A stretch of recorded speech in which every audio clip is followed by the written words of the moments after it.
అందరికీ హాయ్ అండి. Welcome to my cooking stories. ఈ రోజున ఈ వీడియోలో మనం చూడబోతున్న రెసిపీ మిర్చి బజ్జీ. మిర్చి బజ్జీ అంటే ఇష్టపడిన తెలుగు వాళ్ళంటూ అసలు ఉండరేమో కదా! మీరు కూడా మిర్చి బజ్జీకి ఫ్యాన్ అయితే వెంటనే ఈ వీడియోని ఒక లైక్ చేసి చూడటం స్టార్ట్ చేయండి. అందరూ ఇష్టపడే ఈవినింగ్ స్నాక్స్‌లో ఈ మిర్చి బజ్జీ అన్నది ఫ్రంట్ లైన్‌లో ఉంటుంది. ఈ మిర్చి బజ్జీలను బయట రోడ్ సైడ్ నుంచి తెచ్చుకుంటే చాలా చాలా టేస్టీగా ఉంది. ఇంట్లో మాత్రం అలాంటి సేమ్ టేస్ట్ ఎందుకు రాదు అనిపిస్తూ ఉంటుంది. మనం చేసే మిర్చి బజ్జీలో మిర్చి అసలు ఉడకనే ఉడకదు, పచ్చి పచ్చిగా ఉంది.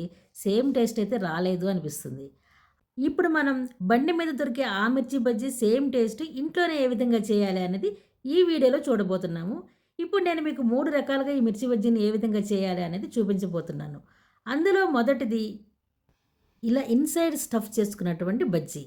అంటే మనం బజ్జీ ఫ్రై చేయడానికి ముందే స్టఫింగ్ చేసుకుని ఆ తర్వాత బజ్జీని ఫ్రై చేసుకుంటాము ఈ విధంగా. ఇక రెండవది ఆనియన్ స్టఫింగ్. ఇది మనం బజ్జీ వేసేసిన తర్వాత కట్ చేసుకుని ఈ ఆనియన్ స్టఫింగ్ అనేది చేసుకుంటాము. ఇక మూడవది కట్ బజ్జీ. ఇది కూడా చాలా సింపుల్గా బజ్జీ వేసిన తర్వాత దీన్ని కట్ చేసుకుని మరొకసారి ఫ్రై చేసుకుంటాము. ఈ విధంగా ఈ 3 రకాల బజ్జీల్ని నేను ఏ విధంగా చేయాలి అనేది ఈ వీడియోలో చూపించబోతున్నాను. వీటి కోసం ముందుగా మనకి ఈ బజ్జీ మిర్చి కావాలి. అంటే ఇలా పెద్ద సైజులో ఉన్నటువంటి మిర్చీలు కావాలి. వీటిని ఇలా స్లిట్ చేసుకునే మధ్యలోకి దానిలో ఉన్నటువంటి సీడ్స్ని అన్నిటిని కూడా ఈ విధంగా రిమూవ్ చేసుకోవాలి. ఇలా అన్ని మిర్చీలోంచి కూడా సీడ్స్ని రిమూవ్ చేసుకుని వీటిని ముందుగా రెడీ చేసి పెట్టుకోవాలి. దీని లోపల స్టఫింగ్ కోసం 3 బాయిల్డ్ పొటాటోస్ని మ్యాష్ చేసుకుని దానిలోనికి ఒక గ్రీన్ చిల్లీని, 1 టేబుల్ స్పూన్ కొత్తిమీరని, ఒక హాఫ్ వరకు సన్నగా కట్ చేసుకున్న ఆనియన్, అలాగే ఒక పావు టేబుల్ స్పూన్ వరకు పసుపు, ఒక half tablespoon red chilli powder, ఒక పావు టేబుల్ స్పూన్ వరకు జీరా, అలాగే ఇప్పుడు కొద్దిగా ఇంగువను కూడా ఒక పావు టేబుల్ స్పూన్ వరకు ఇంగువను కూడా ఇందులోనికి యాడ్ చేసుకుంటాము.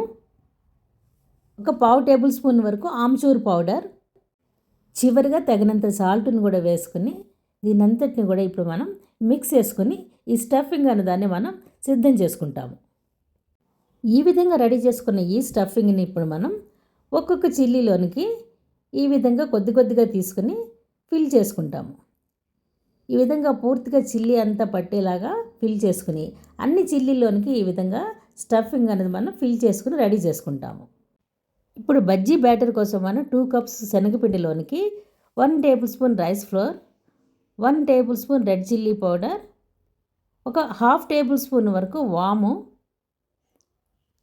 ఒక చిటికెడు ఇంగువని కూడా ఇందులోనికి యాడ్ చేసుకుంటాము.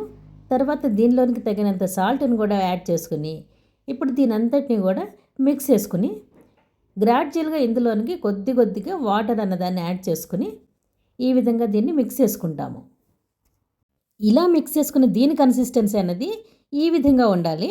దీనిలోనికి లాస్ట్గా మనం చిటికెడు బేకింగ్ సోడాని కూడా యాడ్ చేసుకోవాలి. దీన్ని కూడా మిక్స్ చేసుకుంటే మనకి ఈ బ్యాటర్ అనేది రెడీ అయిపోతుంది. ఆల్రెడీ మనకి మిర్చి అనేవి స్టఫ్ చేసుకుని రెడీగా చేసుకుని పెట్టుకున్నాము. ఇప్పుడు ఆయిల్ రెడీ చేసుకుని వీటిని ఫ్రై చేద్దాము. ఈ విధంగా ఆయిల్ హీట్ అయిన తర్వాత ఇప్పుడు ఈ మిర్చిని ఈ పిండిలోనికి ఈ విధంగా పూర్తిగా ముంచి దాన్ని కోట్ చేసుకుని దాన్ని నిదానంగా ఆయిల్లోనికి డ్రాప్ చేసుకోవాలి. ఈ విధంగా మిర్చీలన్నిటిని కూడా ఆయిల్లో వేసుకుని ఫ్రై చేసుకుని అవి గోల్డెన్ బ్రౌన్ కలర్ వచ్చిన తర్వాత వాటిని తీసి పక్కన పెట్టుకొని అవి పూర్తిగా చల్లారిన తర్వాత మరొకసారి ఆయిల్ని హీట్ చేసుకుని మరలా వీటిని రెండోసారి కూడా ఫ్రై చేయాలి. అలా రెండోసారి ఫ్రై చేసినప్పుడు మాత్రమే లోపల ఉన్న మిర్చి అనేది పూర్తిగా ఫ్రై అవుతుంది. ఇప్పుడు మిగిలిన వాటిని కూడా ఈ విధంగా బజ్జీలు వేసుకున్నాము. ఇవి కూడా పూర్తిగా ఫ్రై అయిన తర్వాత తీసి పక్కన పెట్టుకుని వీటన్నిటిని కూడా పూర్తిగా చల్లారనివ్వాలి. ఇవి చల్లారిన తర్వాత మరొకసారి వీటిని ఆయిల్ హీట్ చేసుకుని రెండోసారి వీటిని ఫ్రై చేసుకోవాలి, స్ప్లాష్ ఫ్రై చేసుకోవాలి. ఈ విధంగా చేసుకున్నప్పుడు మాత్రమే లోపల ఉన్న మిర్చి అనేది పూర్తిగా ఫ్రై అయ్యి బయటకున్న మిర్చిలాగా సేమ్ టేస్ట్ వస్తాయి. ఎప్పుడు మిర్చి బజ్జీ వేసుకున్నా ఈ టిప్ ఫాలో అవ్వటం అనేది మర్చిపోవద్దు. ఇదిగో ఈ విధంగా రెండోసారి కూడా ఫ్రై చేసిన తర్వాత ఈ మిర్చి బజ్జీ అన్నవి ఇప్పుడు రెడీ అయిపోయినాయి. ఈ రకంగా మనం మొదటిదైనటువంటి స్టఫ్డ్ మిర్చి బజ్జీని చేసేసుకున్నాము. దీనికి స్టఫింగ్ అనేది ఇన్సైడ్ ఉన్నది కాబట్టి పైనుంచి మనకి ఆనియన్స్ కానీ మరి ఏ విధమైనటువంటి అడిషనల్ స్టఫింగ్ అవసరం లేదు. వీటిని డైరెక్ట్గా ఇలా తీసుకుంటేనే బాగుంటాయి. ఇప్పుడు సెకండ్ టైప్ అయిన ఆనియన్ స్టఫ్డ్ మిర్చి బజ్జీ ఏ విధంగా తయారు చేయాలనేది చూద్దాము. దీనికోసం నేను చేసేటువంటి బజ్జీ కూడా డిఫరెంట్గా ఉంటుంది. ఎందుకంటే ఈ పొటాటో స్టఫ్డ్ మిర్చి బజ్జీని కనుక వాడినట్లయితే అందులో ఆల్రెడీ ఇన్సైడ్ స్టఫింగ్ ఉంటుంది. దానిపైన ఈ ఆనియన్స్ని కూడా యాడ్ చేస్తే టూ హెవీ అయిపోతుందని నా ఫీలింగు. ఒకవేళ మీకు పర్వాలేదు అనుకుంటే ఆ పొటాటో స్టఫ్డ్ మిర్చి బజ్జీకే ఆనియన్స్ని కూడా యాడ్ చేసుకోవచ్చు. That is up to you. కానీ నేను జనరల్గా ఏ విధంగా చేస్తానో అన్నది ఇప్పుడు చూపించబోతున్నాను. మీకు ఏది నచ్చినట్లయితే ఆ విధంగా ఫాలో అవ్వండి. వీటి కోసం మనం పొటాటోలాగా హెవీగా కాకుండా ఒక లైట్ స్టఫింగ్ అనేది రెడీ చేసుకుంటున్నాము. దీనికోసం 1 టేబుల్ స్పూన్ వాముకి 1 టేబుల్ స్పూన్ శనగపిండిని యాడ్ చేసి దానికి తగినంత సాల్ట్ని కూడా మిక్స్ చేసుకుని ఇప్పుడు దీన్ని మనం గ్రైండ్ చేసుకుని ఒక పౌడర్ లాగా రెడీ చేసుకుంటాము. ఇప్పుడు దీన్ని మనం మిర్చీల్లోకి ఫిల్ చేసుకుంటాము. ఈ విధంగా ఒక్కొక్క మిర్చిని తీసుకుని దానిలోనికి చాలా లైట్ క్వాంటిటీ ఇలా తక్కువ క్వాంటిటీలో ఈ విధంగా దీనికి అప్లై చేసుకుంటాము. దీనివల్ల మనకి మిర్చి అనేది టేస్ట్గాను ఉంటుంది. పైనుంచి మనం ఆనియన్స్ని యాడ్ చేసుకున్నప్పుడు తినడానికి చాలా కంఫర్ట్గాను ఉంటుంది. సో ఇలా మనం మిగిలిన అన్ని మిర్చీలను కూడా ఫిల్ చేసుకుని వీటితో ఇప్పుడు బజ్జీలను మనం చేసుకుందాము.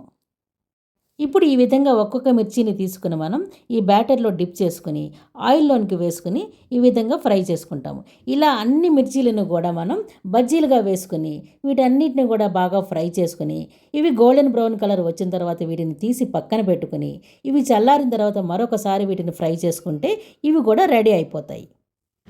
ఇప్పుడు ఇవి కొంతసేపు చల్లారిన తర్వాత వీటిని మరొకసారి ఫ్రై చేస్తున్నాము. ఇలా స్ప్లాష్ ఫ్రై చేసుకోవడం వల్ల మనం ఇంతకుముందే చెప్పుకున్నట్టుగా ఇవి లోపల దాకా బాగా డీప్గా ఫ్రై అయ్యి మిర్చి అనేది పచ్చిగా లేకుండా ఉంటుంది. మంచి టేస్టీగా మనకి బజ్జీలు వస్తాయి. దీనిలోనికి ఇప్పుడు ఆనియన్స్ ఏ విధంగా ఫిల్ చేసుకోవాలి అనేది చూద్దాము. ఇలా ఒక ఆనియన్ సన్నగా కట్ చేసుకుని దానిలోనికి ఒక 1/2 table spoon red chilli powder, తగినంత సాల్ట్ యాడ్ చేసుకుని కొద్దిగా కొత్తిమీరని కూడా ఇందులోనికి యాడ్ చేసుకుని ఒక 1/2 లెమన్ జ్యూస్ని కూడా ఇందులోనికి యాడ్ చేసుకుని దీన్నంతా మిక్స్ చేసుకుంటే మనకి ఈ స్టఫింగ్ అనేది రెడీ అయిపోతుంది.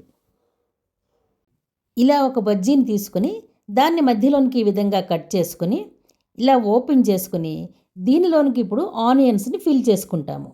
ఈ విధంగా మిగిలిన అన్ని బజ్జీలను కూడా మనం ఆనియన్స్తో ఫిల్ చేసుకుని పైనుంచి కొద్దిగా చాట్ మసాలా, లెమన్ యాడ్ చేసుకుంటే ఇవి కూడా రెడీ అయిపోయినాయి. ఇప్పుడు మూడవ రకమైనటువంటి కట్ బజ్జీ కోసం కొన్ని బజ్జీలను మనం ఈ విధంగా తీసి పక్కన పెట్టుకుని వీటిని ఒక్కొక్క బజ్జీని కూడా 2-3 పీసెస్ లాగా ఈ విధంగా కట్ చేసుకుని వీటిని ఇప్పుడు ఆయిల్లో వేసి డీప్ ఫ్రై చేసుకుంటాము. ఇవి మామూలు బజ్జీలాగా సాఫ్ట్గా కాకుండా ఇవి కొంచెం క్రిస్పీ అయ్యేంత వరకు కూడా వీటిని ఫ్రై చేసుకుని ఈ విధంగా తీసి పక్కన పెట్టుకుంటే మనకి మూడవ రకమైనటువంటి కట్ మిర్చి బజ్జీ రెడీ అయిపోతుంది. దీనిపైన మనం కొద్దిగా చాట్ మసాలా కూడా యాడ్ చేసుకుంటే చాలా చాలా బాగుంటుంది. ఇలా సింపుల్గా మనం వీటిని చేసేసుకున్నాము. ఎప్పుడైనా బజ్జీలు మిగిలిపోయినప్పుడు కూడా మనం కట్ బజ్జీగా చేసుకోవచ్చు. ఇదండి, ఈ విధంగా మనం మిర్చి బజ్జీని ఇంట్లోనే చాలా చాలా టేస్టీగా చేసుకోవచ్చు. ఒకే వీడియోలో మనం 3 రకాలుగా ఏ విధంగా చేయాలి అన్నది కూడా చూసేసాము. ఈ వీడియో కనుక మీకు నచ్చినట్లయితే వెంటనే మీరు ఈ వీడియోని ఒక లైక్ చేయండి. ఈ ఛానల్ని ఇంకా సబ్స్క్రైబ్ చేసుకోకపోతే వెంటనే సబ్స్క్రైబ్ కూడా చేసుకోండి. మీరందరూ ఈ వీడియోని చూస్తున్నారు కానీ లైక్ చేయట్లేదు. ఎక్కువ మంది లైక్ చేసినప్పుడు మాత్రమే ఇది మరింత ఎక్కువ మందికి రీచ్ అవుతుంది. Please like this video. Thank you for watching this video. Thank you.